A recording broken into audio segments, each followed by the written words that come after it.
ఈ దినం దేవుని వాక్కు యెషయా గ్రంథము 49వ అధ్యాయము 16వ వచనము. చూడుము, నా అరచేతుల మీదనే నిన్ను చెక్కియున్నాను. మన పరలోకపు తండ్రి మనలను నిత్యము జ్ఞాపకం చేసుకుంటున్నాడు.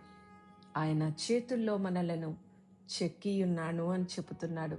కాబట్టి మనము ఈ లోకంలో జీవిస్తున్నప్పుడు ఏ విషయాలను బట్టి భయపడకుండా ముందుకు సాగుదాం. అట్టి రీతిగా పరిశుద్ధాత్మ దేవుడు మనలను బలపరచి ధైర్యపరచునుగాక. ప్రార్థన. పరిశుద్ధుడా, మహోన్నతుడా, సర్వాధికారి, నీకు స్తోత్రాలు చెల్లిస్తున్నాము. నీ యొక్క మాటను బట్టి ఎంతగానో సంతోషిస్తున్నాము, ఆనందిస్తున్నాము తండ్రి.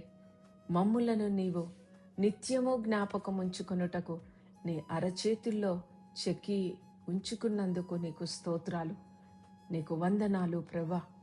మరి ఈ ప్రార్థనలో ఏకీభవిస్తున్న బిడ్డలందరి కొరకు ప్రార్థిస్తున్నాం. కృపగలిగిన తండ్రి, ఈ నూతన దినములో నీ నూతనమైన వాత్సల్యతను, ప్రేమను, ఆశీర్వాదాలను, స్వస్థతలను, విడుదలను వారు పొందుకొనులాగున మీరు సహాయము చేస్తున్నందుకు వందనాలు ప్రభా. నీ కృపను వెల్లడిపరుస్తున్నందుకు నీకు స్తుతులు చెల్లిస్తూ యేసు అతి పరిశుద్ధ నామమున ప్రార్థించి పొంది నిన్ను స్తుతిస్తున్నాము తండ్రి. ఆమేన్.